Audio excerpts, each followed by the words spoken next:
Bismillahirrahmanirrahim. Assalamualaikum warahmatullahi wabarakatuh. Alhamdulillahirabbil alamin wa bihi nasta'in ala umurid dunya waddin, amma ba'du. Hadirin hadirat, ibu bapak jamaah masjid napa niki? Masjid nggih, Masjid Besar Sleman Kota MBSK yang saya hormati. Alhamdulillah, saya baru pertama kali ini ngaji di MBSK nggih. Saya aslinya Jawa Timur Bapak Ibu, tepatnya Lamongan Jawa Timur. Kalau naik mobil dari Jogja itu sekitar 7,5 jam, nanti lewat Bojonegoro, Tuban, terus ke Lamongan. Nah, sakniki kula wonten Universitas Islam Indonesia. Sakmantune saya lulus S3 di Kuala Lumpur, terus pulang ke Indonesia, kemudian ngajar di UII Jalan Kaliurang. Nah, sakniki kula teng mriki 19 menit dari tempat tinggal saya, daerah UII. Baik Bapak Ibu, kita akan mengkaji bagaimana cara berinteraksi dengan Al-Quran secara produktif. Produktif itu artinya menghasilkan. Jadi setelah kita itu berinteraksi dengan Al-Quran, kira-kira hasilnya apa gitu. Sebab kita tahu Bapak Ibu, Al-Quran itu petunjuk bagaimana kita hidup dunia dan akhirat, itu petunjuknya ada di dalam Al-Quran. Ada profesor atau guru besar yang melakukan penelitian terhadap anak-anak yang banyak sekali menghafalkan Al-Quran. Indonesia ini termasuk negara dengan sekolah yang punya branding tahfidz terbanyak. Jadi anak-anak itu diajari untuk menghafalkan Al-Quran. Ini adalah salah satu tradisi yang positif. Kemudian profesor ini melakukan penelitian Bapak Ibu, di riset itu anak-anak yang kebanyakan hafal Al-Quran itu ada yang 15 juz, bahkan ada yang 30 juz. Apakah mereka mengerti apa yang dihafalkan? Ternyata sebagian besar jawabannya tidak ngerti. Hafal Al-Quran 1 juz, 2 juz, sampai belasan, bahkan lengkap 30 juz, tapi ditanya artinya, tafsirnya tidak mengerti. Fenomena semacam ini Bapak Ibu, bagi kita orang Indonesia itu biasa, tapi bagi orang di luar Indonesia ini mengherankan. Jadi saya mengajar mahasiswa internasional di UII. Ada dari China, ada dari Kazakhstan, ada dari Mesir dan lain sebagainya. Ketika melihat teman-teman mahasiswa yang dari Indonesia pinter ngaji, ini mahasiswa yang dari luar bertanya kepada saya dengan bahasa Arab, sebagian dengan bahasa Inggris, bertanya, "Bapak, teman-teman dari Indonesia ini luar biasa bacaan Al-Qurannya, kami nggak bisa seperti mereka. Bahkan kami yang dari Arab belum tentu bisa menandingi bacaan Al-Quran mahasiswa dari Indonesia. Baik makhrajnya, tajwidnya, itu benar semua." Pertanyaannya adalah, berarti orang Indonesia ini sangat pinter dan sangat mengerti Al-Quran? Saya jawab, tidak. Mereka tidak percaya. Bagaimana mungkin orang dengan bacaan sebagus ini kok tidak ngerti artinya? Tidak mungkin, mustahil.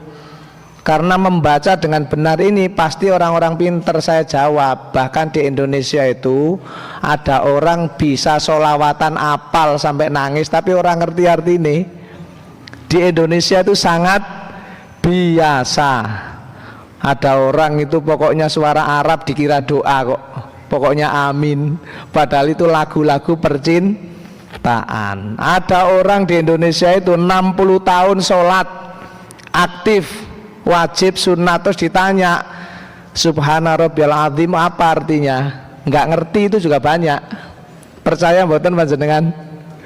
Itulah hebatnya orang Indonesia, bisa menghafalkan, melafalkan, menghayati, bahkan nangis mendengarkan kalimat-kalimat Arab, membaca dan seterusnya, tapi nggak ngerti artinya. Nah, bagi mahasiswa luar negeri ini pengalaman baru, karena mungkin dalam pikiran mereka kalau orang bisa membaca Al-Quran dengan benar, apalagi hafal, itu pasti juga mengerti isinya. Nah, kenapa fenomena itu terjadi Bapak Ibu? Nah, pelan-pelan nggih. Pertama, karena banyak orang Indonesia itu berinteraksi dengan Al-Quran itu sekedar mencari pahala.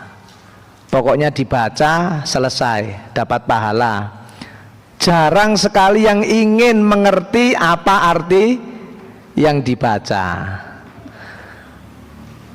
Apalagi ada hadis nggih, kalau kita membaca Al-Quran Bapak Ibu, satu huruf saja berapa pahalanya?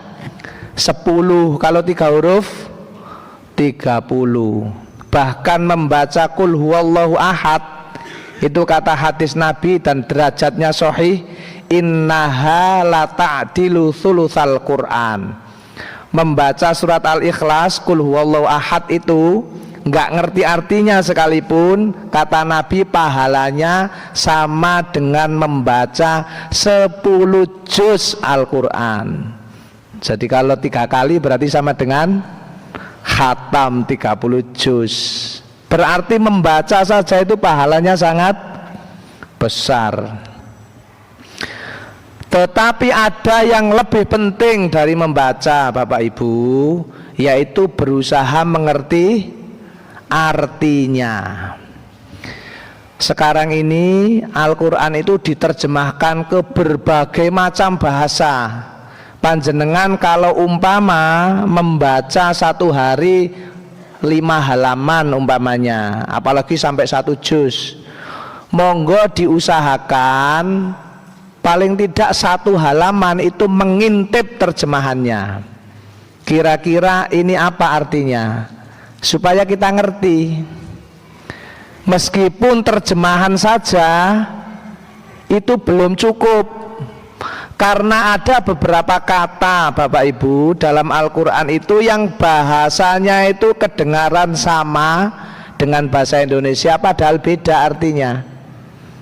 Jadi kalau cukup terjemahan saja yang dibaca, meskipun itu sudah baik daripada enggak sama sekali, tapi kalau kita hanya cukup pada terjemahan biasanya salah paham.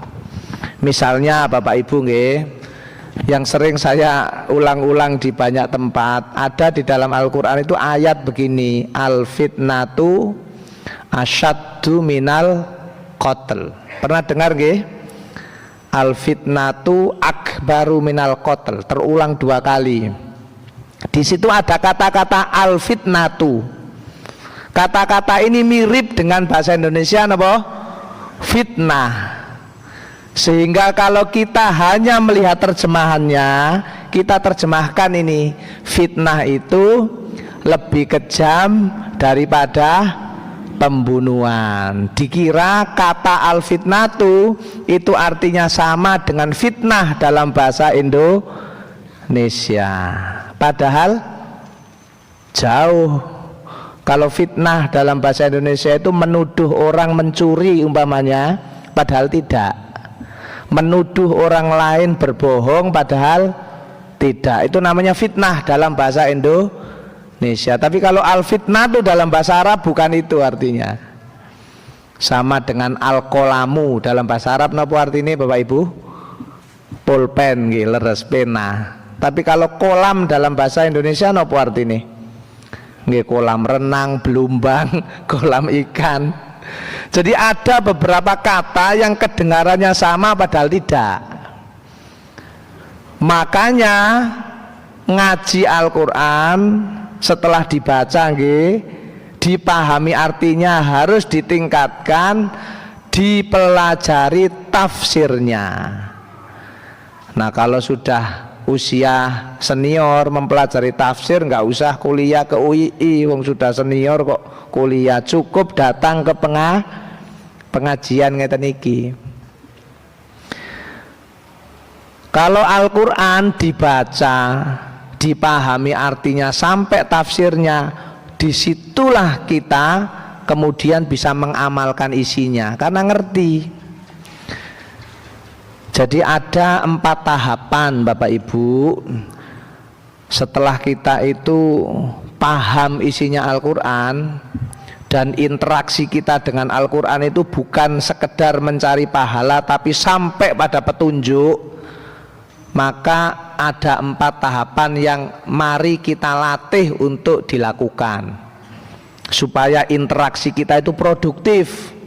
Nanti setelah ini boleh tanya jawab nggih, supados dados ilmu. Biasanya kalau saya ngaji ada tanya jawab malah seneng, supaya jadi ilmu betul.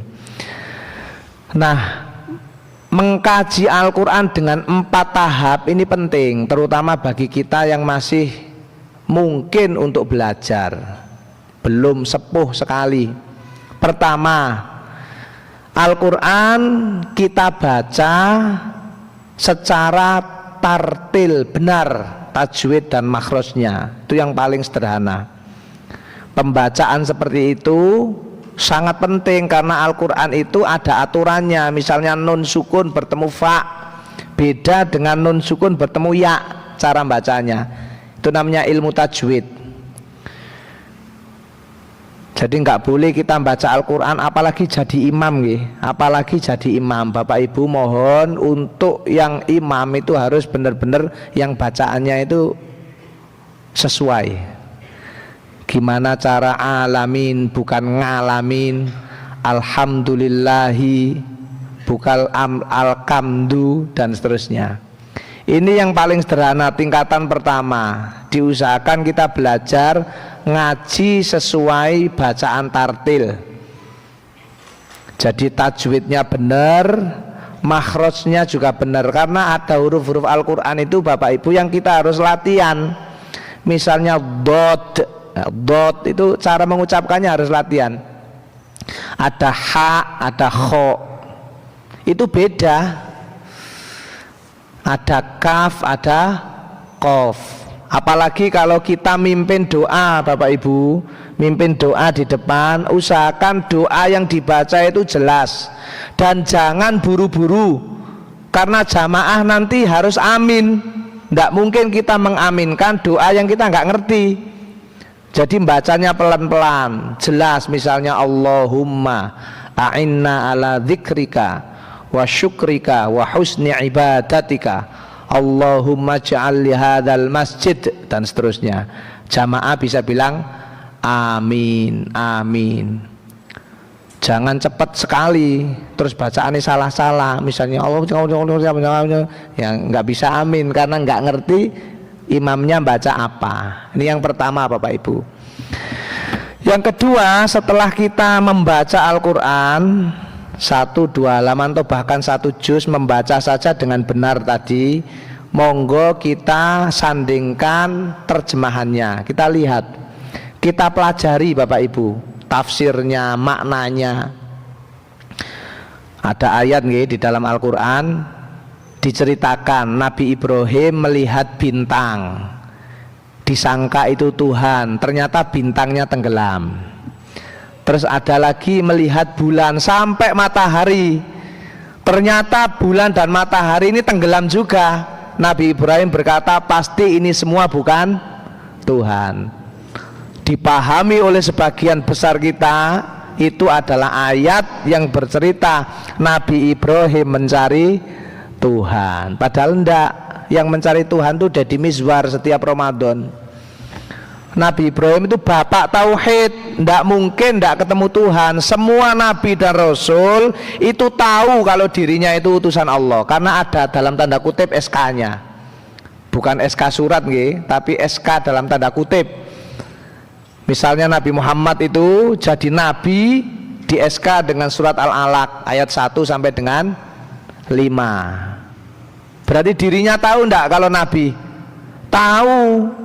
Kemudian 2 tahun setengah di SK lagi dengan surat Al-Muddathir ayat 1 sampai dengan 7. Saat itu beliau diangkat menjadi rasul.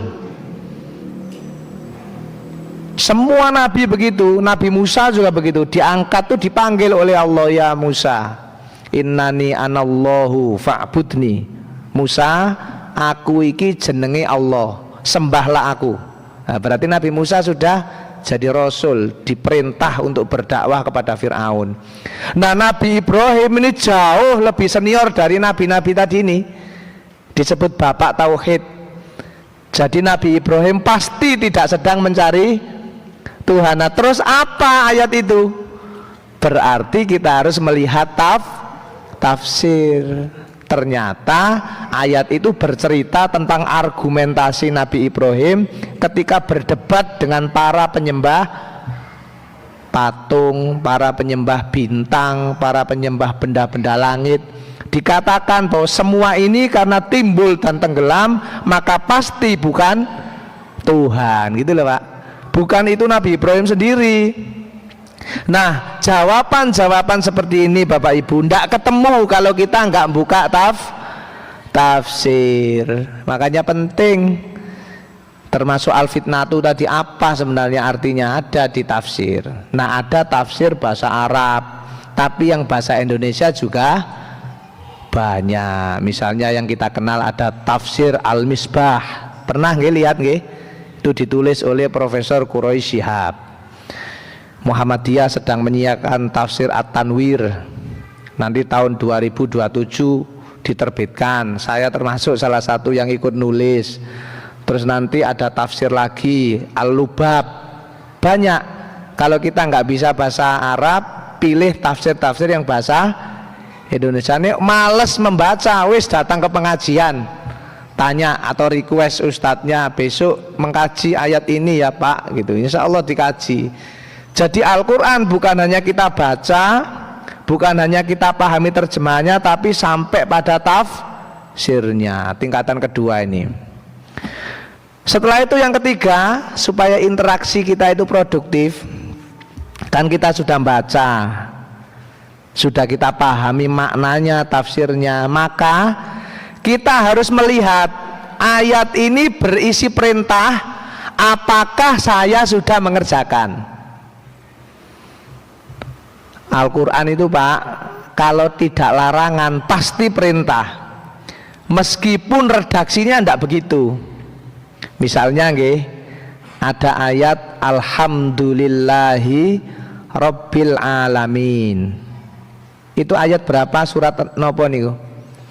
Ayat 2 surat Al-Fatihah. Al-Fatihah niku ayat pertamain apa? Bismillahirrahmanirrahim. Kemudian ayat keduanya Alhamdulillahirabbil alamin. Perhatikan Bapak Ibu, ayat kedua ini redaksinya bukan perintah, bukan juga larangan, tapi sejatinya mengandung perintah supaya kita senantiasa mengagungkan Allah. Alhamdulillahirabbil alamin itu bacaan tahmid yang kalau habis sholat kita disunahkan membaca berapa kali Bapak Ibu? 33 kali. Jadi Al-Quran itu kalau tidak perintah pasti larangan, meskipun redaksinya seolah-olah tidak begitu. Ada lagi Qul huwallahu ahad. Misalnya nggih, kita dikasih tahu bahwa Tuhanmu itu namanya Allah dan Dia Ahad, Maha Esa. Di situ ada perintah maupun ada larangan? Tidak ada dua-duanya. Tapi sesungguhnya ayat itu mengandung perintah supaya kita hanya beribadah kepada Allah saja. Dan Allah itu tidak boleh disekutukan, larangannya. Kalau kita baca Al-Quran itu Pak, pasti mengarah ke perintah atau larangan. Nah kalau kita ngerti tafsirnya, kita lihat ayat ini perintah, apakah saya sudah mengerjakan. Itu yang ketiga. Dan yang keempat terakhir, kita harus mengindikasi ayat ini. Kalau tidak perintah berarti ini larangan, apakah saya sudah meninggalkan. Kalau kita setiap ngaji Al-Quran kita pelajari sampai begitu, maka kita menjadi produktif. Setelah membaca Al-Quran itu jadi mengerti isinya dan bisa mengamalkan. Kalau perintah berarti dikerjakan, kalau larangan ditinggalkan. Sebab dalam Islam Bapak Ibu, antara perintah dan larangan ini merupakan isi daripada agama, tetapi pengamalannya nggak sama. Nah ini kita harus tahu. Kalau perintah, misalnya sholat, itu kan diperintahkan Bapak Ibu. Kalau perintah itu cara mengerjakannya sesuai kemampuan kita. Tidak ada satu perintah pun di dalam agama itu yang memaksa. Maka mengerjakan perintah itu sesuai kemampuan masing-masing. Contohnya Bapak Ibu, sholat itu diperintahkan dengan berdiri dan harus suci, baik dari najis maupun hadas. Suci dari najis dan hadas itu syarat sah sholat. Sementara sholat sendiri harus dengan berdiri. Tetapi kalau kita ada kendala, maka boleh sholat dengan duduk. Kenapa kok tidak berdiri? Karena kita tidak mampu. Bahkan kalau kita di atas kendaraan Bapak Ibu, kita tidak harus sholat menghadap kiblat. Bahkan syarat sah suci dari hadas dan najis tadi, bagi orang yang menderita, maaf umpamanya stroke, yang setiap saat dia itu pakai pampers karena keluar air pipis atau kencing manis yang selalu keluar darah, maka sholat bagi orang-orang seperti itu tetap wajib meskipun dalam keadaan kotor. Kenapa begitu? Karena dalam keadaan darurat. Nah ini contohnya. Kalau panjenengan lihat termasuk puasa, wah itu banyak keringanannya. Puasa Ramadan wajib, tapi kalau haid tidak boleh kita puasa. Puasa Ramadan wajib. Kalau kita musafir maka diberi bonus. Bonus itu bahasa Arabnya rukhsah, boleh batal, boleh lanjut. Jadi perintah itu semuanya tidak dipaksakan. Apalagi kalau sifatnya harta, seperti infak, seperti zakat. Itu bagi siapa itu?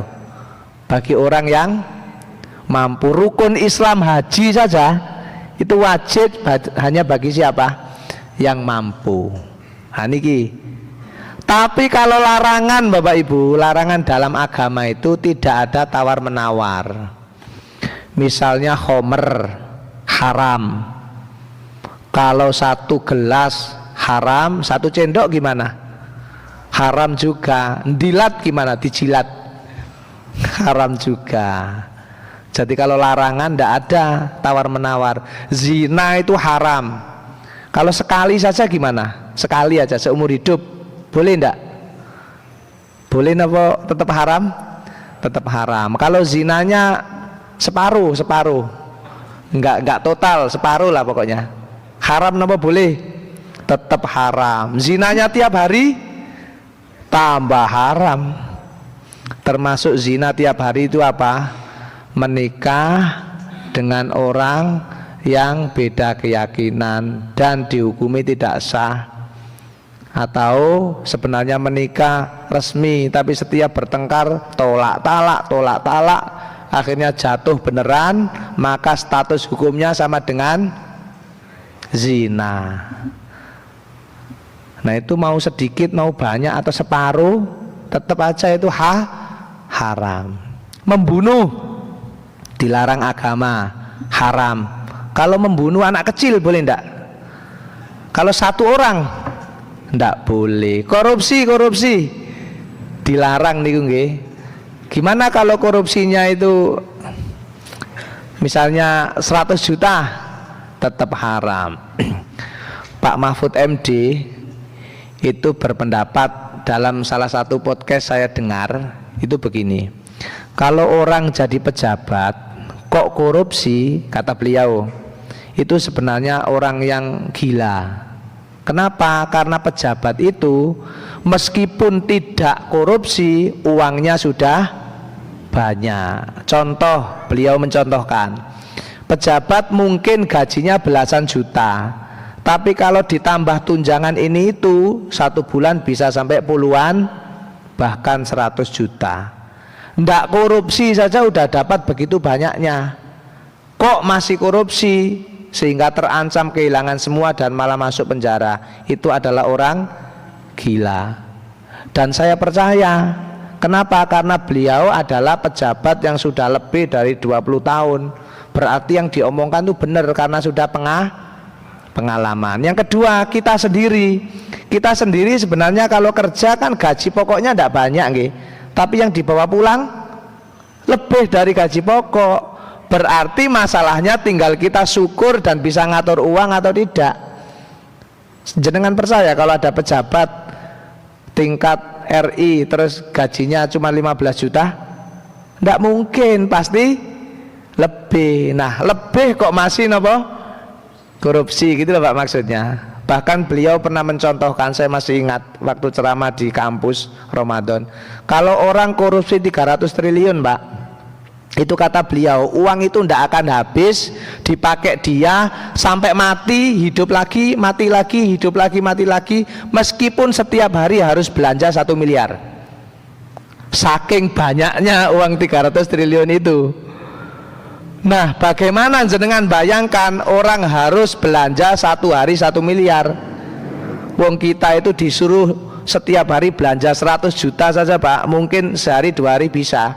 Tapi kalau 1 bulan kita harus setiap hari menghabiskan uang 1 juta, kayaknya kita stres Pak. Dibelikan apa ini? Apalagi 1 miliar. Berarti untuk apa uang yang banyak tadi itu? Hasil korupsi misalnya 300 triliun, ya nggak bisa menikmati Pak. Seperti orang punya mobil 1 atau 2 kan masih seneng. Coba kalau jenengan punya mobil 56, stres Pak, kecuali direntalkan. Tapi kalau jadi koleksi pribadi bingung karena saking banyaknya. Nah, kayak begini maka kita harus tahu bahwa semua larangan itu pasti bahaya dan meninggalkannya mutlak.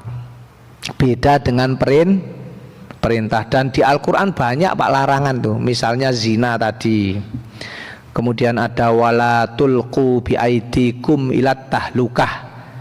Tidak boleh kita itu menyakiti diri sendiri. Apa contoh menyakiti diri sendiri Pak? Apa contohnya? Ya termasuk korupsi tadi. Akhirnya kita masuk penjara. Yang memasukkan siapa? Ya diri kita sendiri. Atau yang paling banyak menyakiti diri sendiri tapi nggak terasa nopo? Merokok. Merokok nih nggih. Merokok niku nek dereng saged menghilangkan karena sudah kecanduan, minimal diakui bahwa merokok itu tidak baik. Nah sekarang ini rokok itu Pak dibela habis-habisan dengan sejuta dalil dan dalih oleh yang mencandu rokok. Padahal hati kecilnya ngerti kalau rokok itu tidak baik. Napa buktinya kalau rokok nggak baik? Coba anak jenengan yang umur 5 tahun kasih rokok, nggak akan dikasih karena tahu bahwa rokok itu tidak baik. Jadi minimal Bapak Ibu kalau kita belum bisa menghilangkan larangan, minimal akuilah bahwa itu tidak baik. Jangan dibela terus. Ada orang ceramah isine bela rokok, digolek-golek no dalile. Pokoknya piye carane rokok itu hukumnya boleh. Rokok itu hukum paling ringan tuh makruh, paling berat itu haram. Makruh dan haram itu berada di kolam larangan. Cuman kalau makruh nek dilanggar ora dosa. Nek haram iku dilanggar mesti dosa. Tapi makruh dan haram ini kakak adik. Makruh iku adike, masih jenenge haram. Lawan kata itu sunnah dan wajib. Hukum tengah-tengah itu mubah. Mubah itu boleh dilakukan, boleh dikerjakan. Enggak ada satu ulama pun yang berpendapat rokok itu hukumnya mubah, ora ono. Minimal rokok itu mesti makruh. Apa maneh rokok sunnah iku ulama bingung. Sekolah ning ngendi kok rokok dihukumi sunnah. Minimal hukum rokok itu napa? Makruh, paling berat haram. Ora ono sing menghukumi boleh iku ora ono, mubah. Apalagi sunnah, apa meneh wajib. Jenengan nek krungu ceramah sing aneh-aneh ngene iku jenengan pahami saja, oh iki kira-kira sing ceramah iki doyan rokok. Nek agama itu harus ada dalilnya, rujukannya mana, terus mana ulama yang berpendapat seperti itu. Ya ono ya sing ceramah iku dhewe berpendapat. Jadi gitu Pak nggih. Al-Qur'an kita baca dengan 4 tahap. Habis ini nanti tanya jawab terus saya lanjutkan. Yang pertama kita baca huruf-hurufnya secara tartil, benar tajwid dan makhrajnya. Terutama kalau kita sedang jadi imam, sedang jadi pimpinan di pengajian dan seterusnya, bacanya harus pelan-pelan. Khotbah kalau merasa nggak pinter bahasa Arab, mencatat lebih baik membaca daripada orang moco atau salah kabeh moco ayate. Iku pencemaran suara sehingga yang dengarkan tuh tersiksa, akhirnya pingsan jamaahnya. Yang kedua kita lihat terjemahannya Bapak Ibu. Habis kita baca Alhamdulillahirabbil alamin Ar-Rahmanir-Rahim, opo yo artine? Ndak usah ngarang, tinggal dibuka terjemah bahasa Indonesia. Kenapa kok kita buka terjemah bahasa Indonesia Bapak Ibu? Karena kalau buka terjemah bahasa Cina malah bingung, nggak bisa karena bahasa Cina. Yang ketiga, monggo dicermati apakah ini perintah ayatnya. Kalau perintah kita kerjakan semampu-mampunya. Banyak ayat yang berisi perintah itu. Contohnya aqimus sholata, disuruh apa? Sholat. Yang wajib harus, tapi kalau yang sunnah kerjakan yang jenengan bisa istiqomah meskipun hanya sedikit. Contoh, jenengan hanya bisa istiqomah duha, duha kerjakan. Jenengan hanya bisa istiqomah duha dan tahajud, tidak apa-apa. Kalau sunnah boleh milih mana yang jenengan enteng dan bisa istiqomah. Tahajud 100 rakaat ora usah, karena pasti nanti nggak istiqomah. Habis sekali semalam 100 rakaat, besok pingsan, akhirnya nggak jadi lanjut. Dan yang keempat, monggo dicermati apakah ini ayat larangan. Kalau larangan mutlak harus ditinggalkan Bapak Ibu, tidak boleh tawar menawar. Kalau 4 tahap itu kita biasakan dalam pengajian dan ngaji sehari-hari, insya Allah membaca Al-Quran itu jadi produktif, jadi ada hasilnya. Tidak hanya hafal dan ngerti bacaannya, tapi bisa mengamalkan isinya. Tidak hanya dapat pahala, tapi juga dapat hikmahnya Al-Quran. Begitu.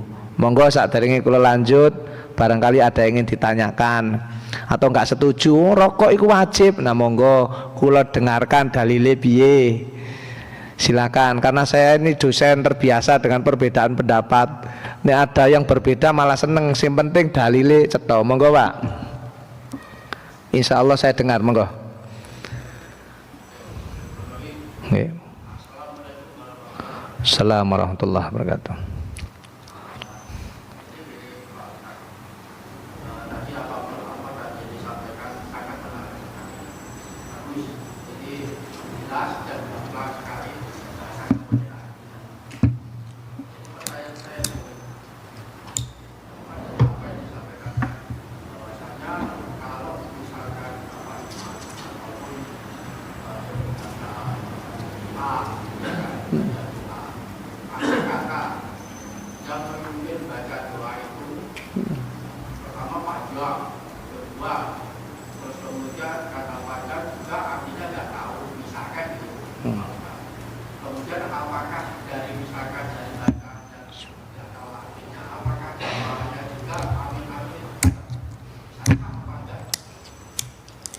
Nggih. Nggih. Nggih. Yes.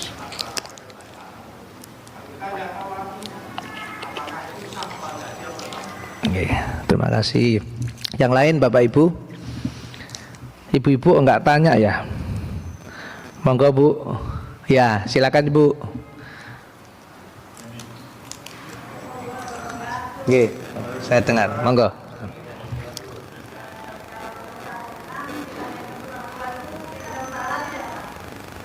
Sudah? Kalau membaca Al-Quran untuk orang tua. Oke, terima kasih. Ya. Ya.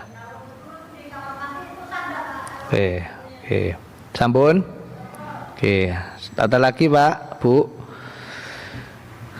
Nah, gini ini seneng Bu pengajian supaya dados ilmu. Nek saya nggak bisa jawab biar dijawab Pak Yakun.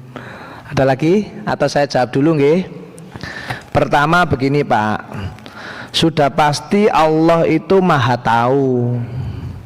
Ada orang yang tulus sekali berdoa, senajan orang ngerti arti nih. Apa iya Allah terus nggak terima gara-gara orang ini nggak ngerti artinya? Bisa saja orang yang nggak ngerti artinya itu karena saking tulusnya Allah menerima. Tapi menerima atau enggak ini kita nggak tahu. Sudah kita pasrahkan saja kepada Allah. Tugas kita adalah mempersembahkan yang terbaik. Jadi saora-orane kita itu berusaha untuk membaca yang benar. Jangan buru-buru. Bahkan kalau bisa sampai tingkat mengerti artinya. Terutama kalau sudah tingkatan imam, mubalek, penceramah itu harus ngerti. Adapun jamaah niki macem-macem, ono sing pinter, ono sing setengah pinter, ono sing ora pinter. Pokoknya jamaah husnudon, apa sing dibaca imam iki sae amin. Meskipun mungkin tidak ngerti artinya. Allah Maha tahu. Apa yang saya sampaikan tadi adalah untuk orang yang dimungkinkan mengerti. Sehingga jangan kok tiba-tiba pasrah apa adanya padahal dia masih bisa belajar. Apalagi sudah ngerti artinya terus membacanya digas sampai jamaah jungkir balik mengikuti, jangan. Makanya saya bilang pelan-pelan dan dicermati artinya. Tapi kalau ada 1-2 orang jamaah yang memang tidak bisa, pokoknya husnudon amin, insya Allah diterima oleh Allah. Gitu Pak, beragama itu gitu. Membaca doa sholat harus bener ngerti artine. Tapi nek wis mentok ora iso, Allah maha tahu. Tapi kita jangan buru-buru ke sana gitu loh Pak. Kita harus berusaha dulu. Wong WA scroll YouTube masih jos ngapalno subhana rabbiyal a'la sudah ngaku tua. Tapi TikTokan masih kenceng banget. Jadi kita jangan buru-buru terus menyerah. Kita usahakan maksimal dulu.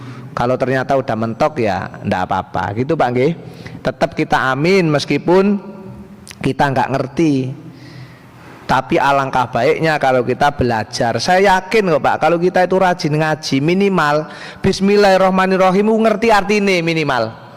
Itu sudah luar biasa.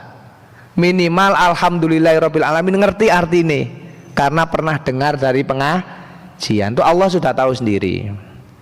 Yang kedua Pak, membaca Al-Quran, beramal baik, apa saja Bapak Ibu yang kita lakukan dengan ikhlas, otomatis orang tua kita itu dapat pahalanya. Itu pasti, jenengan niatkan atau tidak, itu semua kebaikan yang dikerjakan anak orang tua dapat transfer pahala. Dari mana dalilnya? Banyak Pak dalilnya. Salah satunya adalah awaladin solihin yad'u lahu. Jadi anak itu berdoa atau beramal baik itu orang tua dapat kiriman, semacam investasi loh Pak. Makanya anak soleh itu penting. Satu saat ada riwayat orang tua yang di surga ditarik, di akhirat dibawa ke surga, kaget. Amalan saya nggak sebanyak itu, saya juga nggak rajin sholat malam dan seterusnya. Ternyata itu semua berkat jariah dari anaknya. Jadi panjenengan baca Al-Quran atau apa saja Pak, insya Allah orang tua dapat. Terus kalau pahalanya ke orang tua, apa kita terus habis nggak dapat? Ya ndak begitu. Wong air ditimba saja kalau ditumpahkan nanti ya terisi lagi. Apalagi Allah cara membagi pahala min ghairi ayyang kuso. Jadi pahalanya dapat ke orang tua, kita sendiri nggak kehabisan, ndak mungkin. Jariah itu bukan berarti pahalanya ke orang kita nggak dapat. Kita sama-sama dapat. Demikian pula Bapak Ibu, kalau kita punya anak soleh, anak kita itu berbuat apa saja yang baik, itu ke kita pahalanya. Kita dapat sharing pahala. Dalilnya banyak kayak gitu itu. Jangankan anak Pak, jenengan ngerintis pengajian kayak gini, terus ada 1-2 orang yang berbuat baik karena pengajian ini, yang ngerintis dapat kok. Man sanna sunnatan hasanatan falahu ajruha wa ajru man amila biha, itu dalilnya. Orang yang mengawali kebaikan, ada yang ikut, maka selain dia sendiri dapat pahala, dia dapat transferan pahala dari setiap orang yang mengikuti kebaikannya. Nah, kalau masalah wudhu di mana saja, mau pakai pakaian, mau di kamar mandi telanjang, tetap sah. Kok telanjang loh di kamar mandi, mau pakai mukena? Lah gimana kok kita telanjang? Apa Allah nggak tahu? Ya Allah itu meskipun kita pakai apa saja, emang Allah nggak tahu? Tahu. Di kamar mandi ya sudah pasti wudhu dengan telanjang, wong di kamar mandi. Kalau di luar ya ndak boleh. Apakah sah? Jawabannya tetap sah selama tata cara wudhunya benar. Contohnya gimana nggak bener ya, jenengan wolak-walik kaki dulu, ganti kuping, ya itu nggak bener, nggak sah. Tapi kalau hanya berwudu di kamar mandi, bahkan dalam kondisi habis mandi belum pakai pakaian, masih disebut sah. Sah itu apa artinya?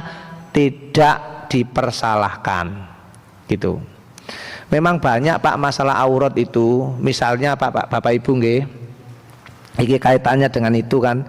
Misalnya kita itu berkumpul dengan pasangan, Rasulullah itu tidak pernah berkumpul pasangan tuh melihat kemaluan pasangan, tidak pernah.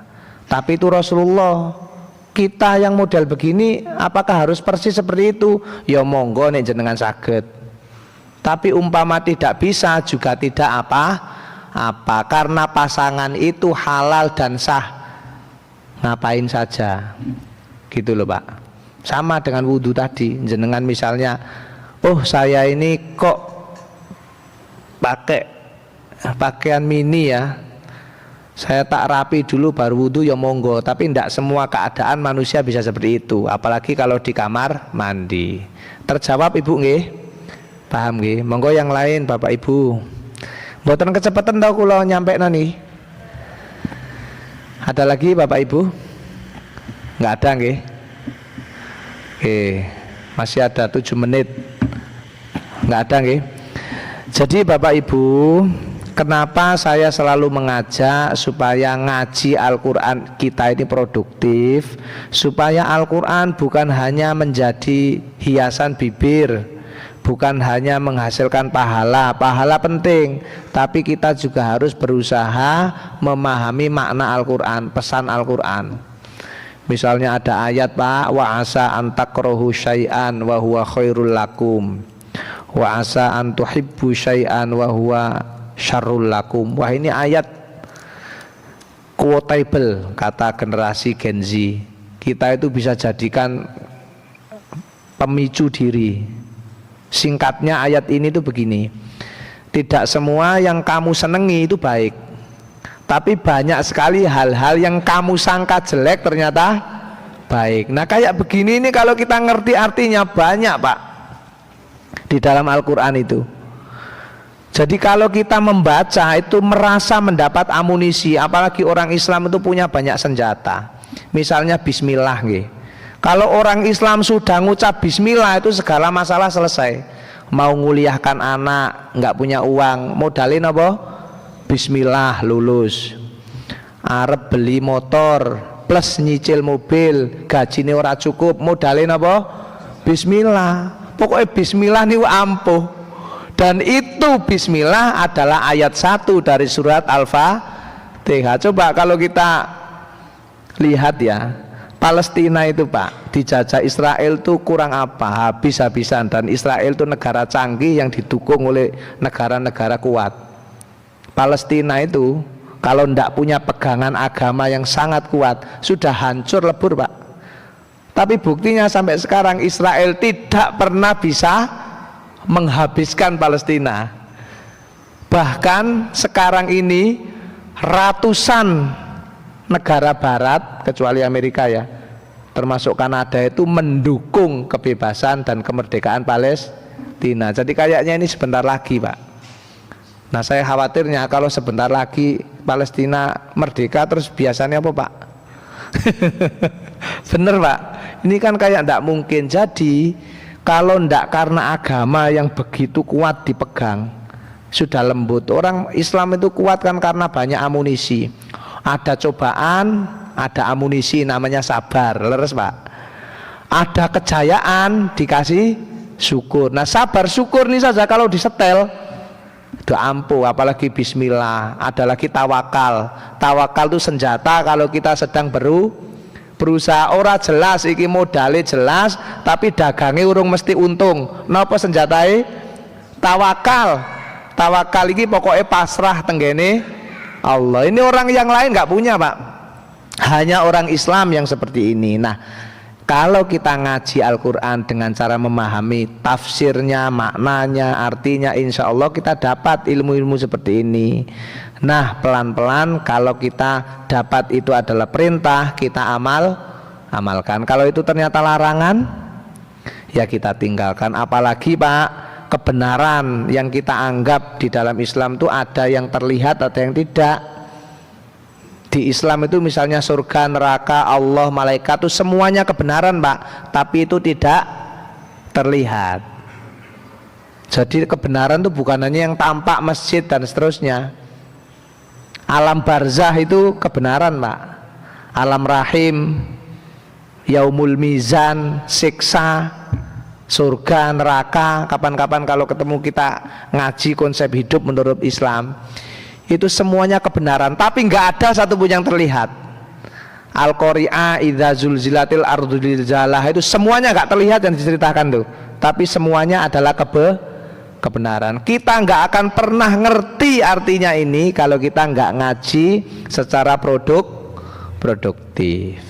Begitu. Kalau nggak ada pertanyaan, terima kasih Bapak Ibu. Mudah-mudahan ini bermanfaat. Kalau saya tuh sering ngaji di Murangan sama Bapak ini. Kalau di Murangan saya nggak ngitung pagi, sore, siang, kan hampir tiap hari ya Murangan tuh Pak ya. Kalau di sini saya baru sekali ini. Terima kasih Pak Yakun, mudah-mudahan bermanfaat. Bapak Ibu teruskan budaya ngaji seperti ini supaya kita sedikit demi sedikit tambah ilmu dan hati kita itu cerah. Orang kalau sering ke masjid insya Allah hati ini padang. Terima kasih, mohon maaf atas segala salah dan khilaf. Assalamualaikum warahmatullahi wabarakatuh.